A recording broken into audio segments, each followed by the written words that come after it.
Ngayon naman po, nandito naman tayo ngayon sa Intramuros para magtanong ng mga estudyante kung deserve ko ba na ma-impeach at bakit. Hello po, deserve ko po bang ma-impeach? Bakit? Medyo. Ikaw po? Parang deserve na. Parang deserve ko. Bakit po? Hindi mo naman nagagampanan yung role. Yung roles mo. And Paano po May yung panahon roles na natin? para magpahinga ka. Panahon na para magpahinga ako. Hindi naman ako napapagod. Nagtatrabaho naman ako. Ay, hindi ka kasi napapagod kasi wala ka namang ginagawa. yeah, parang incompetent mo, gano'n. Wala kang ginagawa para sa Pilipinas. Puro ka confidential funds, gano'n. Grabe kayo sa akin. Pero deserve ko ma-impeach o hindi? Deserve. Deserve. Ikaw, medyo lang. Deserve na yun. Deserve. Wag mo Yun na lang. isipin. Maraming salamat. Thank Hi, you Bes! po. Bes, may tanong ako sa'yo. Deserve ko bang ma-impeach? Bakit?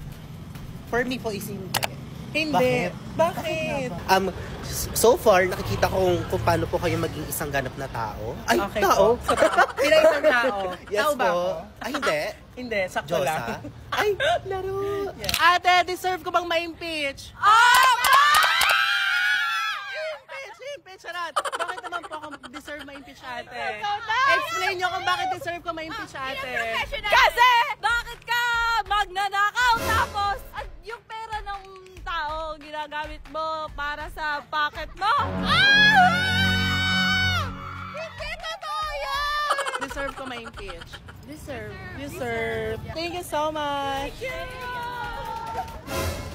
At ngayon, nandito nga tayo sa Intramuros para magtanong pa ng iba pang nating Mami Otlum! Oh my gosh! Oh no!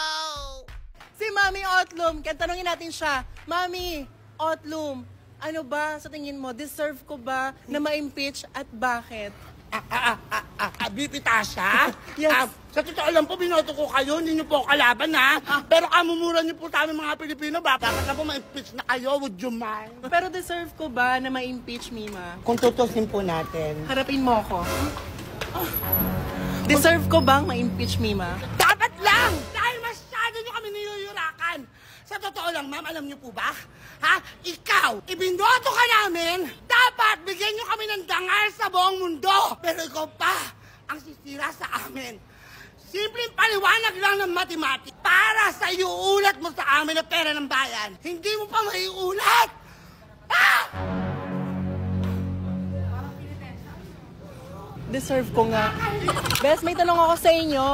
Deserve ko po bang ma-impeach? Omsim? So tama, deserve ko ma-impeach. Deserve ko ba ma-impeach? Hindi. Yes. Yes. Yes. Ikaw, kuya. Yes po. Yes. Yes po. Yes. Ate, bakit deserve ko ma-impeach? Saan mo kasi dinala yung confidential funds? Yung confidential fund, ikaw naman, Bes. Oh, saan mo din po ba dinala yung confidential? Confidential fund din, ikaw, Bes. Confidential Confidential fund. Confidential. Bakit tinatanong yung confidential fund? Confidential nga, di ba? Ulit-ulit yung mga ganyang tanong. Kuya, deserve ko bang ma-impeach? Oh, deserve. Bakit po deserve, kuya? Kasi hindi ko rin alam. Hindi nyo rin alam. Basta deserve ko, kuya. Sa'yo nyo po, deserve ko din. Deserve yan. Thank you po kuya sa inyo ha, for the love and support. Taga Davao ako eh. Ay, totoo. Pero gusto mo ako ma-impeach. Huwag naman, best. Taga Davao ko eh. Dapat supporta ka sa akin. Impeach pa din. Impeach pa din. Para maging mayor na lang ako sa inyo. Yun. Yeah, maraming salamat kuya. Pogi nyo naman. Hello po.